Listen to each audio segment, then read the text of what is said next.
Morning, Jer. Don't you mean afternoon? It's 12:30. Ah, Jer, don't be such a Martina McCry. I was here at 8 a.m. working on an Ask Jerry post for Facebook, and your book of knowledge kept mentioning bears, and I got a hankering for gummy bears. I had to go all over town to find some. What are you talking about? I didn't write anything about bears. Yes, you did. You were talking about how your bears failed. What the hell, LJ? I wasn't talking about bears. I was talking about bearings. Who's Barry? Bearings. Berries? No, bearings. Customers always ask me what causes bearings to fail.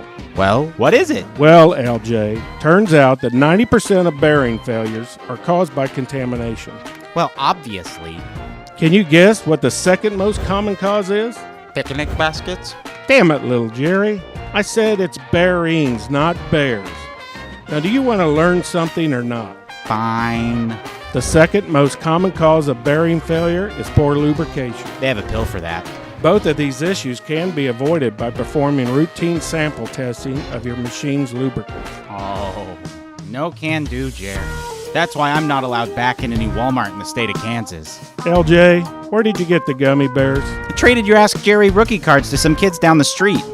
I didn't know the Ask Jerry cards were so popular. You've got a lot to learn.